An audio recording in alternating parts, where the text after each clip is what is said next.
Pop, what's going on, man? Son, how you doing?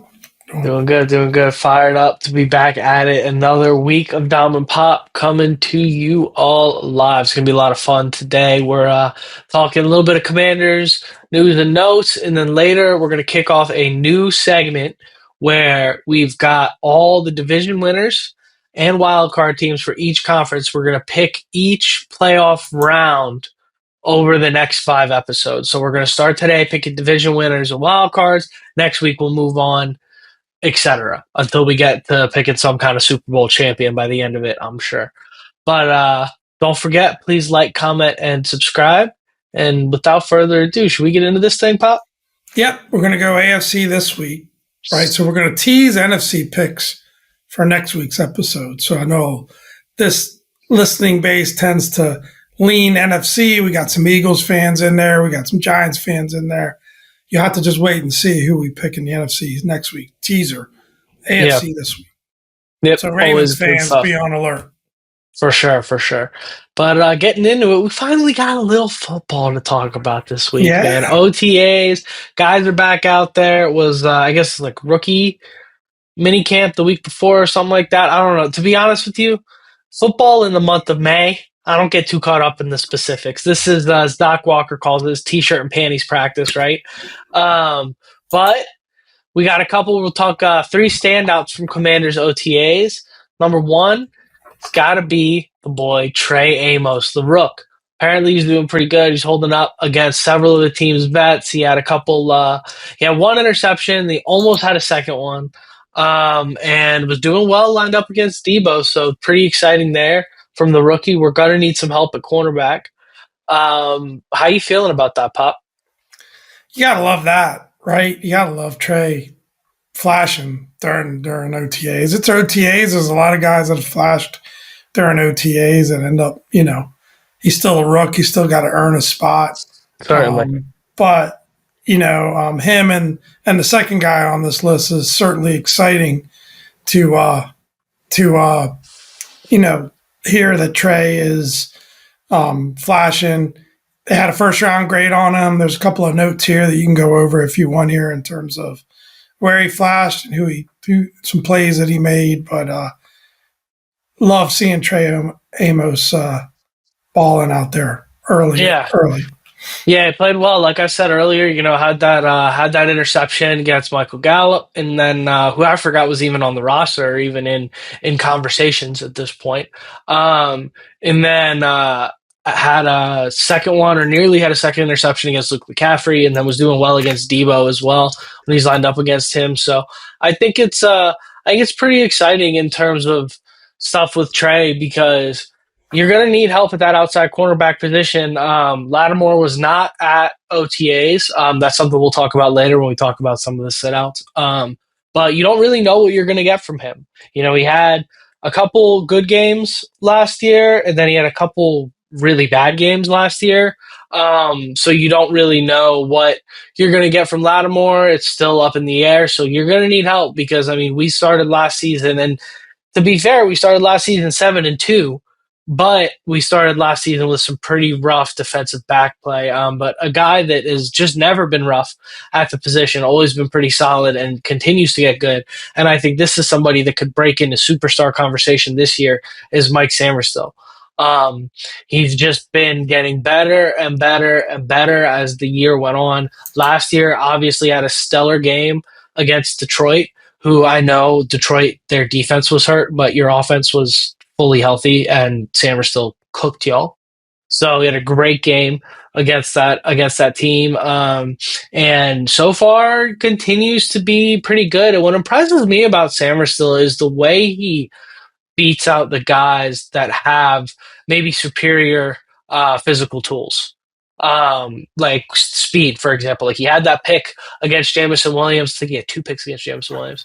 One where JMO was throwing the ball, and then another where JMO was supposed to be catching it. But he had the pick on Jameson Williams, and then in OTAs, he had like a last second deflection against Jalen Lane, who's obviously faster than him. But he just continues to know where to be. His knowledge of the scheme and his cover skills were just in really impressive shape, according to the reports. And he was always in position to make the right plays, batted down a lot of passes. So I think Mikey's in position to really take a jump this year. Yeah, I think what's impressive when you see, guys like Trey Amos and Mikey Sanders drill flash is that I think it's kind of advantage offense in these 7-on-7 drills, right? I mean, you can't Definitely. get real physical. You can't, you know, push. They know where they're going with the ball. Um, I think, and I like the fact there's a combination of these two guys, right? Trey Amos looks big, physical, 6'1", seems to have just the good stature. He matched up against Deebo. They talked about that. So physical guy versus physical guy, but seems to be able to switch around against speed guys and physical. And then Mikey seems like he could just do it all. For a small guy in stature, what's he like, 5'9", 5'10"? Seems Yeah. like he could just do it all. And, I think it's exciting to have those two young guys that could really just lock in and be our corners of the future for many, many years to come. And love to hear about those two guys being, in this article we're referring to, they referenced three people, flashing during OTAs, and having these two guys be two of those three is amazing. So I think the Yeah. third one's probably the most obvious, but Yeah, definitely the um, most boring. Surprisingly, I mean, ain't boring at all. 6 minutes and 34 seconds, 35 seconds into this podcast now, we haven't mentioned his name. Jaden Daniels was as comfortable as ever, leading the offense during drills, dishing out the ball to his receivers with accuracy and poise. How about that, Pop? Did you write like that on your SATs, man? That's good writing right there. He's I mean, I copied it out of an article, so hopefully I uh, didn't do too there much you of go. that. There you go. It's cool. He appeared a little more muscular. They're saying he's got a little more zip on the ball, which not like he needed it, but great. You can't complain about that. And Dan Quinn has there's been some great quotes. Daniels obviously says he's got to go out there and prove himself each and every day, no matter what was last season, this season, 10, 20 years down the road. You have to prove yourself each and every season. Dan Quinn said about him, he said he's as focused and relentless as you could be about getting better. And so that's why I said for us around here, we appreciate that. Cliff Kingsbury said the same thing. He said Daniels is very highly motivated to be as good as he could be. And that's all I want to hear. That's all I want to hear when it Yeah, comes to Daniels, because he's got all the physical tools. The only and it was the mental was never in question. But the only thing that I think at this point, aside from injury, which is a risk that every NFL player takes when they get on the field, is the mental. Can he stay? Can he stay hungry? Can he stay on top of it? Does he get complacent? And so far, no signs of that. So well, I think look, the kid can make plays, right? And so you kind of look at it and you go, well, how that you're scared that like such a great year one, he played so well down the stretch, especially. And in the playoffs, you're like, how can he get better than that? But he can. If you really low ball and you watch him play, you know that there's some of that decision making, which is only natural for a rookie. When to run the ball versus pass. Read option decisions, time in the pocket, right? When should he pull the trigger versus tucking it and running it? I think there's room for improvement. They talked about how he's, more comfortable going to one side of the ball to the other and things like that. So I think that he's going to be examining those tendencies, and there is room for him to get better, which is a scary prospect. And I think he's out working on those things to get better at. And Cliff said it. Cliff said he expects a jump in year two. And go back and listen to the last episode. We talked about 5 things why we think Jaden Daniels year two is going to be even better than year one. And I think there's every expectation of that to be the case. And love seeing him like hit the weight room too, right? Like, I mean, yeah, he's in the lab, he's looking at film, he's doing everything he can to be perfect, but also working on the physical as well. yeah, and it's pretty incredible. I mean, we've talked about it on our end. We've said multiple times, hey, Jaden doesn't necessarily need to get better. He just needs to keep doing what he did last year. And if the team gets better around him, that'll be more than enough. But he's clearly motivated to just continue to get better and better and better. I think he would have been an MVP candidate last year without that injury. I think he probably still, when you look at the guys like Jared Goff that were in the conversation, I think he probably still should have been an MVP candidate last year. But whatever. He'll have plenty more going forward. Plenty more seasons to consider I that think he award. looks at it. I think he really, I don't know that I've said this out loud, but after that championship game, which obviously, wasn't close and we got it handed to us, Whatever. but it wasn't Jaden's fault. I really felt a disappointment in him that like he wanted to make history. He wanted to be the first rookie to go to the Super Bowl and win it. Yeah. And I feel like there was this level of he talked about it. There's a great interview with him on the Commanders YouTube page where he talked about how his family actually had to tell him take a break. Yeah. You got the off season, rookie years for these guys, especially these high draft picks that start off the bat. That's tough, man. You're going constantly from your last year in college all the way through, all the preparation for the draft, through the draft, right into rookie minicamp and all of that. That Hmm. guy hasn't had a break in 2 years. So, but it was his family that had to tell him slow down, take a break. He wanted to keep working, right? So it's great. I think he's got a great balance there and a good support system, which is great to see. Yeah, But I agree. big things out of Jaden, of course. Gotta have him. Everybody's gonna be just looking for any opportunity to say he will throw. He could throw the first pass, and it could hit Terry McLaurin square in the hands and hit the ground, and people will immediately say it's a sophomore slump. So people are Not, waiting for the opportunity. Also, that would not never this happen guy. because that doesn't really happen. Ball doesn't hit Terry and then hit the ground, but people are waiting for the opportunity. So I think he's going to go out there and tell them all to shove it. And we all know, all of you that have been saying it, and I can't wait to tell all of you to shove it after. But I think he's going to be an absolute dog next year. And I think with some of the pieces around him, it's going to help a lot. And two of the key pieces around him, Laramie Tunzel, Terry McLaurin, were not at OTAs, also including Marshawn Lattimore. He sat out as well, who maybe not around Jaden, but definitely a key piece of this team going into the fall. What do you make of these guys not being there, Papa? Does one stick out to you more than the others? Is there a level of concern? Do you not care? I'm not going to go so far as to say I don't care. I'm not overly concerned about it. I think when we get into the mandatory, I think there's a mandatory mini camp coming up here, June 10th through June 12th. There's a couple more weeks of OTAs happening, this week and through next week. If they're missing mandatory stuff, then I start to worry. Maybe that's something Terry might do. I don't know. I was listening to Doc Walker, through the course of the weekend. I kind of agree with Doc. I don't love it. Like, I feel like you can at least show up for your teammates, um, even if it's a situation where you want to sit out because of a contract situation. Now, I'll qualify all of that to say we don't know what the reasons are not there, right? We don't. There could be legitimate reasons. There could be family reasons. Some guys like to train on their own. I feel like it's a little bit of an excuse that you're not really making the effort to get out there for the team activities. But I have to see how it plays out. Probably the one that really stands out is Marshawn, just because it wasn't a great year.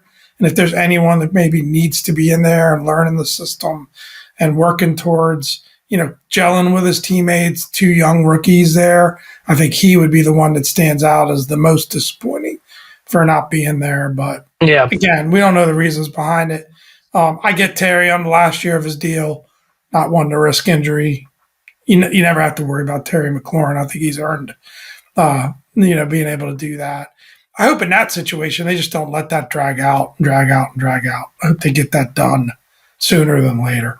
Yeah, I think for me, the bar is training camp. I really don't care about all this OTA stuff and mandatory team workouts and blah blah blah. Once we start missing days in training camp, start to get a little bit worried, particularly with Marshawn Lattimore. That's where my worry is. I'm still a little confused about why he's sitting out, but who knows? I mean, there's all kinds of stuff, and these guys they don't have to go, so they might not go.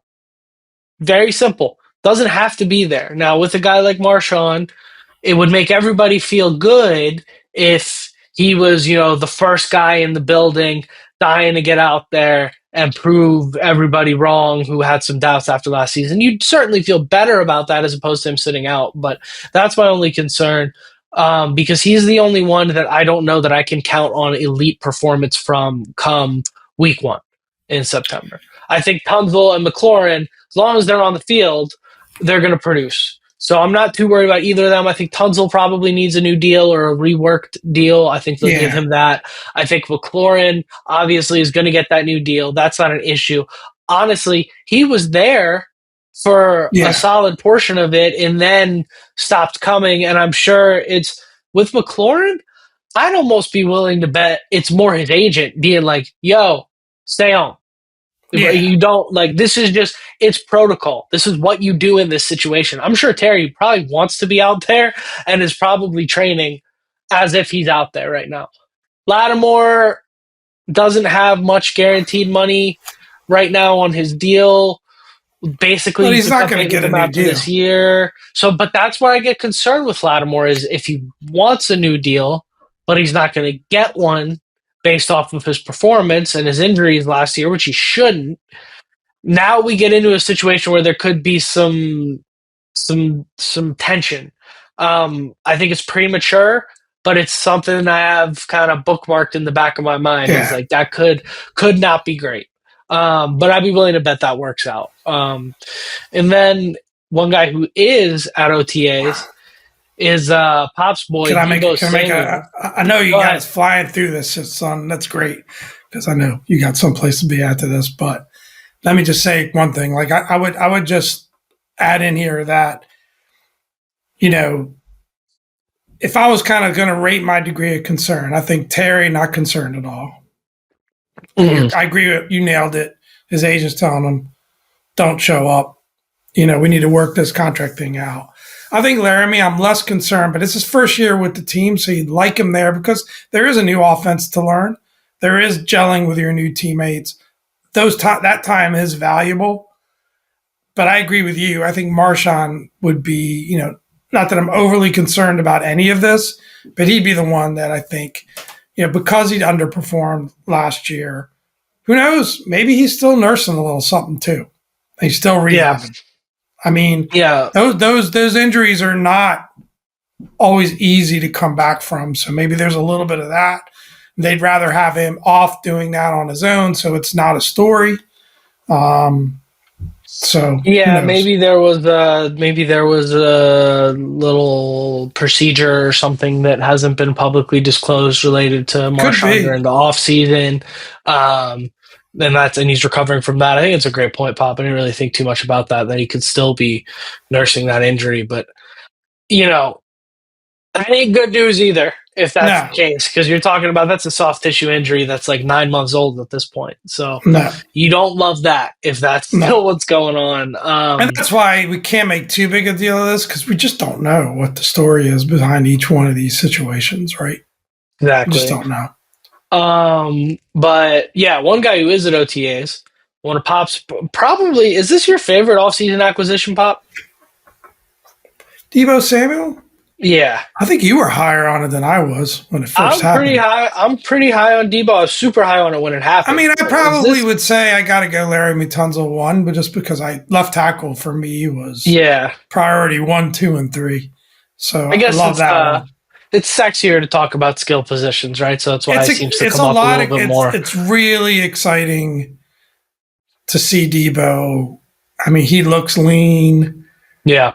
He looks motivated. You hear him talk. We got to hear interviews this week, and he just seems locked in. So happy to be there. There's a couple of quotes here you can go over, but yeah, I agree. He's probably the most exciting, and I think it's vibes are high on Deebo. I think at this point, based on what we've seen so far. Yeah, I agree. I think he's going to be a dog. I got nothing but good things to say about what I have in what I think Deebo has in store for the team going forward. I think, he obviously likes Jaden Daniels. He says, I feel like the man's been here forever. He's comfortable. He knows what's going on. He knows where the ball needs to go. I just think he's very smart. The moment's not too big for him. I just think he's a great football player.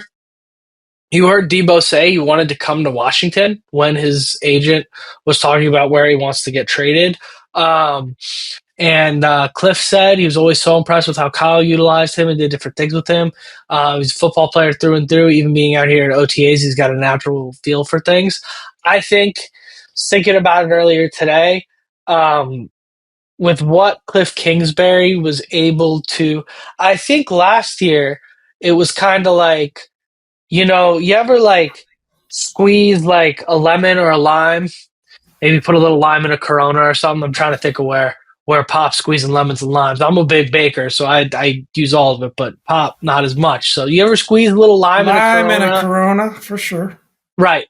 But let's say now this family we pulled the class move, we put the lime in the bottle. But let's say you don't put the lime in the bottle and it's like sitting, you're in a restaurant, maybe I being a little can't nice wait and to sitting hear on a where you're napkin. going with this. When you get that second Corona and you got to squeeze the lime that's already been squeezed pretty good and you get a decent amount of juice out of it, but not enough. That's what Cliff was doing with our wide receivers last year. I think when you look at De'Ami Brown, Noah Brown. I think you're looking at see Pop didn't know I had it like that. I think you're looking at these. He was getting just every drop he could get out of what he had at the skill positions, and to now look at a guy like Deebo that you might be able to just throw Deebo a bubble screen and sit back and watch him gain 30 yards. Let alone if you start to put them in the positions you were putting some of these other guys in where you're manufacturing. I mean, some of those tunnel screens you're throwing at De'Ami Brown last year, it was almost like he had 8 yards before he was getting touched just because of the design of the play. And you got a guy like Deebo that can make one or two guys miss and get to the second level. I think you're going to see him How just many wide receiver tandems explode. are better than Deebo and Terry in the league? Not many, I don't think you can get a many deep. And handful. I know that there's going to be an argument that Debo's not the traditional guy. It doesn't matter. He's a weapon. Yeah, He's a I don't. weapon, and he had tons of targets last year in San Francisco. Not to mention carries. I think that combination just has got to excite you, along with you know, and that's the thing. I think you're taking guys that were forced to Noah Brown, maybe a Michael Gallup. One of our commenters said, "Watch out for Michael Gallup." I'd love to see that. We got Lane and others, right? McCaffrey's still out there. These guys, I think, could be really, really good number threes. But like you said, Yeah, trying to squeeze that extra juice out of them, I love that analogy. To make them number twos is the problem.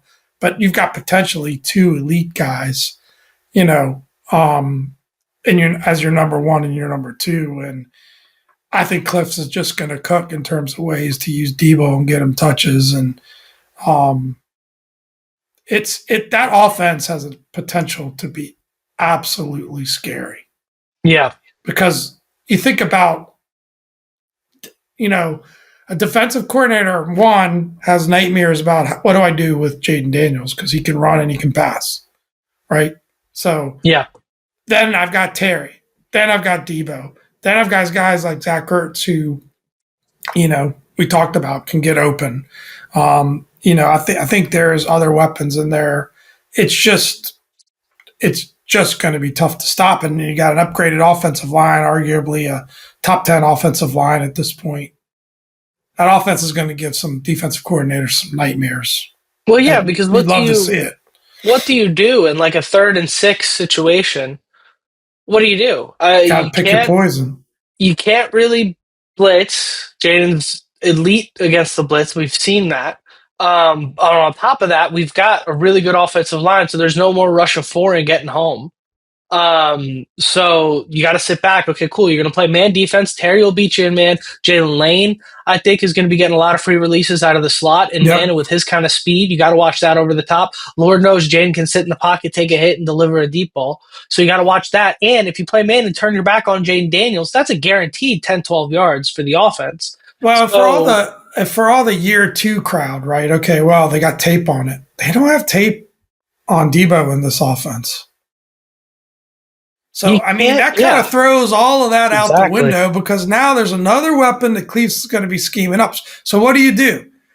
Do you go Yeah. up? Do you say, okay, well, we're going to prepare for, Mike Shanahan's offense with Deebo Samuel? But what about all the stuff the Commanders were doing last year with the guys that are coming back? Like, it's a problem. Whether you And want you to don't, acknowledge it or not, it's a problem. and you don't have tape. Look, Exactly. how much tape does the league have on Lamar Jackson? Is he any less effective with his legs week in and week out? Yeah. You can't have when you're dealing with elite athleticism. Which, if you want to say I'm crazy for putting Jaden next to Lamar, he reached a higher on-field speed than Lamar did last year. He is that type of athlete with his legs. He doesn't have the twitch, but in terms of the speed, he's absolutely there. And I think he's the same guy with his legs. But when you have that level of elite athleticism, there's no amount of tape that you can have on him to pick up on those things other than you try and force him into certain tendencies, whatever, which is already something that Jaden's working on. And there's no amount of tendencies that can teach Jalen Carter not to get shaken out of his shoes on 4th and 11 and get torched for 15 yards. That's just my guy is better than yours. And for the bottom line is my guy, Jaden Daniels, is better than 99.999% of your guys on just about every single play. So I'm not worried about them having That's tape. what I'm talking about. I'm not worried about having tape. Love it. Give them all the tape. You can give them the play before it's called, and we'll get something with this group. And also, to Pop's point about the tape, you're looking at last year, sometimes you're rolling out with Trent Scott, Michael Dieter, and Nick Allegretti on the offensive line. This is a completely different unit. The thing is, yes, did the Commanders exceed expectations last year? Without a doubt.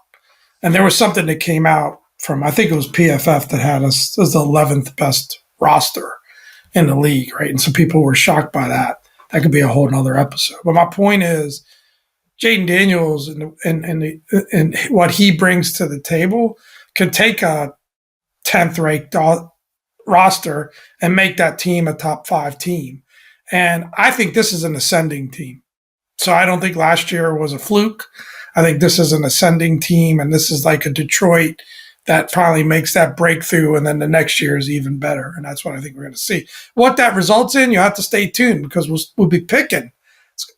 Are we picking the Commanders to go to the Super Bowl over the course of these picks over the next few weeks?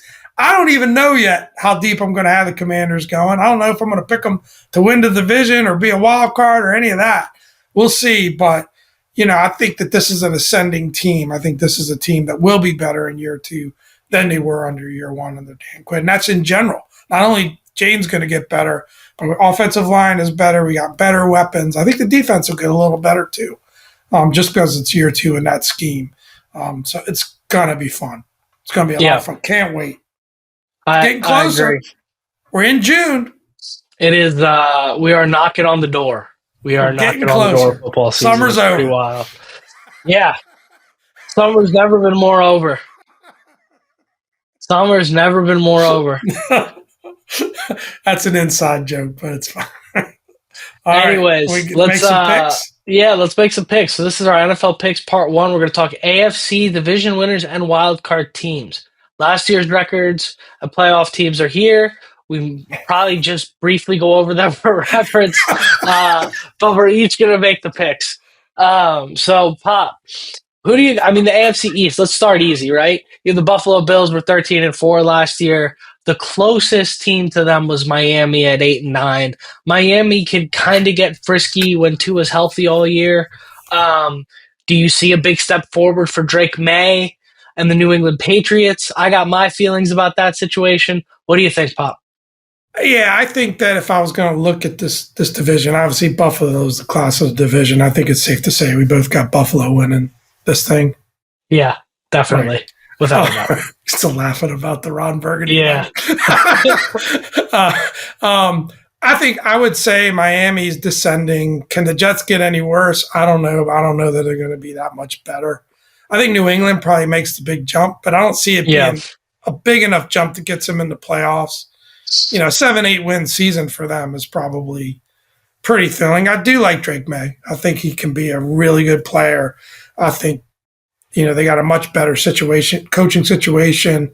I like what they're doing there. I think they had a great draft. I'm out on that. They had a great draft. So you're out on that? I'm not a variable guy. Not. Right. I think I don't. You don't think New England makes a jump this year? Maybe they have a better coaching situation than they had with Gerard Mayo, but I don't think Vrabel is the guy for this job. Personally, I think this is forced. I think this is they're chasing. This feels like your friend had this girl that he loved. and she broke his heart, and the relationship ended, and then he shows up at the next party with a girl that looks just like her. That's what the Vrabel after Belichick thing feels like. It feels like they're trying to chase the Belichick thing, and I don't think the Belichick thing works in 2025. I don't think Vrabel is that good of a coach. I have people close to the situation that feel the same way. Um, He got a lot of. I'm I mean, I don't know that he's a guy that's going to push you over to the Super Bowl. He never had a quarterback with the potential of Drake May. I'd say that no, in Tennessee. Um, but he he had got a teams damn good consistently roster. to the playoffs every year. Yeah, maybe he didn't break through, but I think he's a damn good coach. I personally He think he's a damn had good coach. And I think that, yes, I hear what you're saying. There is a little bit of that. Okay, he's a Belichick guy coming back to New England, but he's a proven winner. And I like what I'm hearing in terms of how they're building that team. But anyway, I think we're not going to spend a whole lot more time on New England. I think we can no agree. I mean, it's Buffalo. Buffalo, and that's it out of this division, probably. I might circle back to New England as a 7 seed at the end of this thing if I can't pick one, but I'm going to stick with Buffalo. I think New England Yeah. could be fun, but I think they're going to win. Nine. They're going to win 8 to 10 games for the next 3 years, and then Let's put Vrabel's it going to this get way: if New fired. England's a playoff team this year, then you got to Well, throw then yeah, out I the gotta I gotta reverse my take on Vrabel. I'll give you yeah, that. Like I said, absolutely, I think they could win 7 to 10 games over the next few years, and then Vrabel's going to get canned. AFC North, you got Baltimore. Obviously, won it last year at 12-5. Pittsburgh was right behind them. They looked like they were going to maybe win that division. We were even talking about on the pod, like, hey, can they threaten in the AFC? They just look so complete. Russ seemed to have put it together. And then they completely fell apart at the seams just a week too late. And then Cincinnati at 9-8 after that terrible start. Cleveland was 3-14 last year. Obviously, throw Cleveland out. I'm going to throw Pittsburgh out right now yeah. with that quarterback I'm with you on situation. that. And even if you bring in Aaron Rodgers, they're going to be even worse. Um, and I think both Baltimore and Cincinnati make the playoffs this year. Yeah, that's exactly where I'm going with this one too. I think Cincinnati is up, Pittsburgh down. I think Cincinnati's really they got their situation settled, with their receivers. Burrow's happy if he comes back healthy. They know they need to get off to a faster start. I know they still got the Hendrickson um, Yeah. um, situation going on. If they get that sorted, I think they're prime to come back and have a really good season. I think Baltimore wins that division. Do we agree on that? Yeah. I Okay. agree. I think Okay. if you're betting on Cincinnati to win that division, you're betting on Baltimore regressing significantly.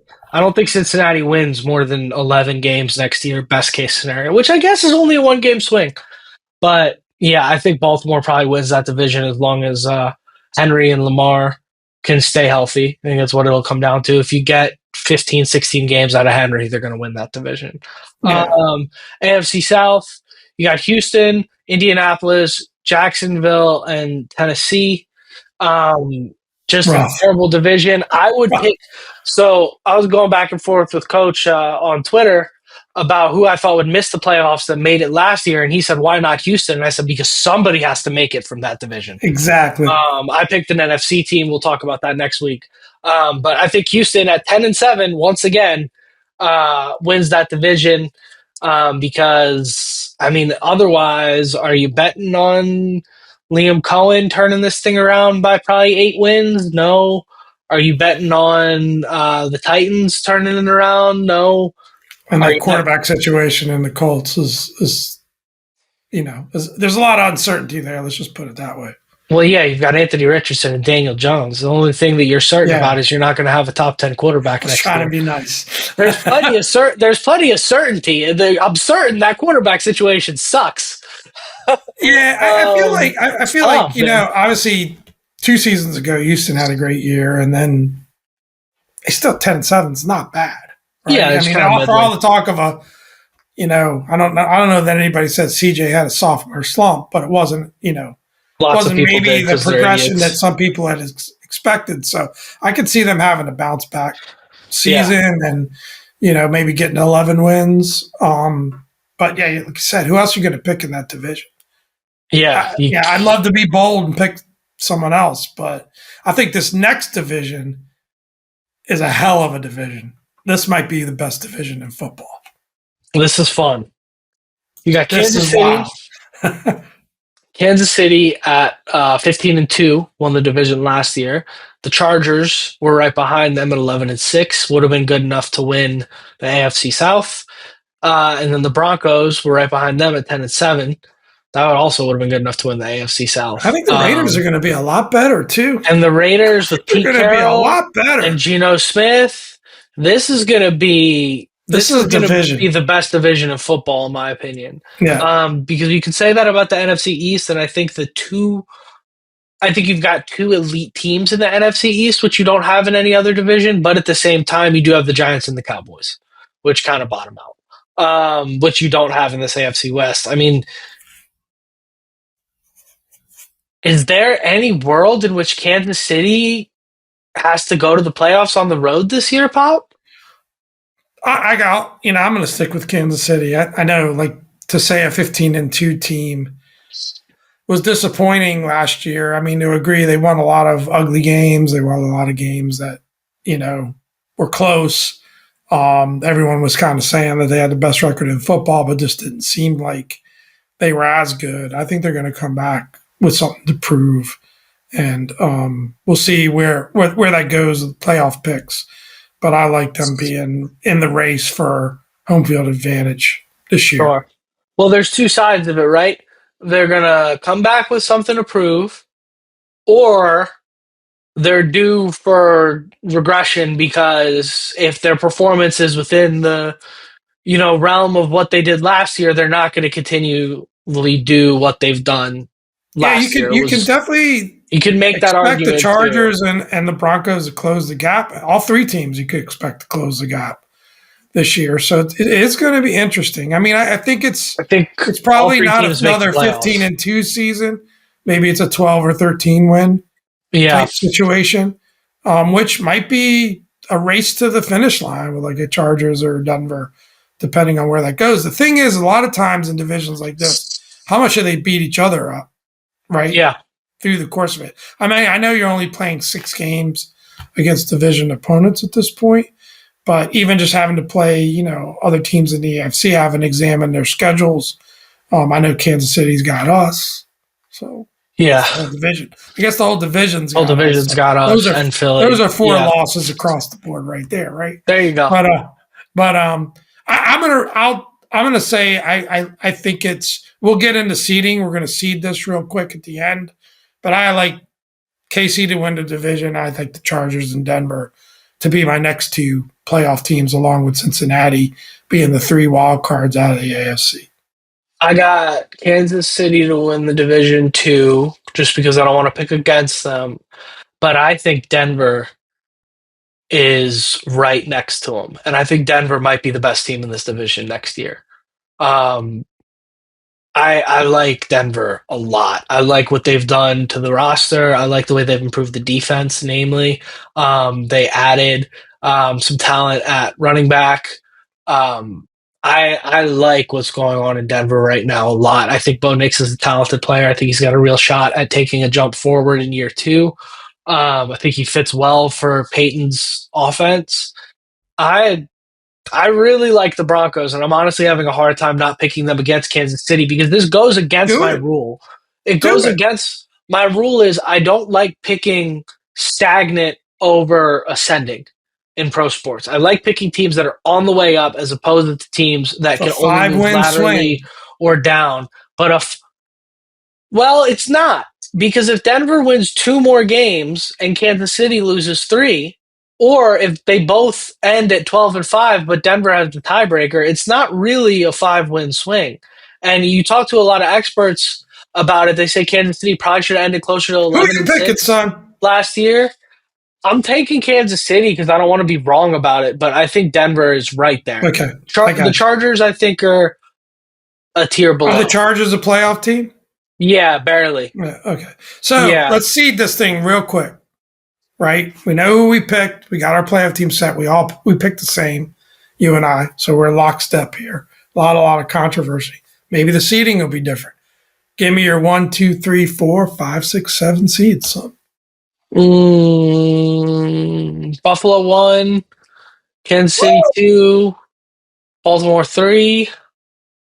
Uh, It's got to be Denver. No, wait. Houston 4. no, it would have to be Houston 4 because of the Now seeding it's Denver rule. 5. Denver 5, Yeah. Cincinnati 6, Chargers 7. Okay. I'm going to Um, go. you're gonna do what I was thinking about doing. Go ahead. I'm going to go with your Baltimore Ravens as my Yeah, I number was one thinking seed. about Here's that why. too. Here's my logic. I think Buffalo, Baltimore, um, Kansas City, they're all capable of being that number one seed. I think Baltimore needs it the most.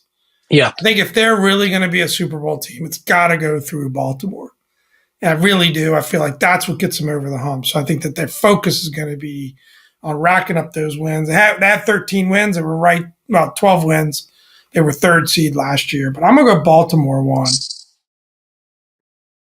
I'm going to go Kansas City 2, Buffalo 3, Houston 4. I'm going to go Cincinnati 5, the Chargers 6, and Denver 7. I'm not I as like high on it. Denver as you are. I like it. Yeah, I like Denver. I don't know. I got a tingle about them. I got a similar feeling to when the Lions were 9-8 and just barely missed the playoffs, and then they blew up the year after. I had a similar feeling that I have about Denver right now. I feel like it's a team that's on the cusp. Um, Denver and the Chargers to me, I think it's one of those where I think we're going to see in year 2 how real they are. Right. yeah, Is there a little bit of a slide back situation happen there? The Chargers sputtered at the end of the season. I don't think Denver sputtered as much. Like I no, thought they looked good. They battled down to the end. So I think it's gonna be interesting. But there you have it. There you have our picks. yeah, It's gonna be fun. We'll keep those are our track. picks. We'll It's keep gonna be a lot of track, and fun. then we'll keep rolling with this. So next week is the NFC. Yeah, next week is when it starts to get real spicy Get because personal next week. emotions start to get involved next week. Um, but man, what do you say we wrap this thing up, Pop? Let's wrap it. All right, without further ado, I've been Dom. This is Pop. Thank you for a great week, everybody, and hail to the Commanders. Hail.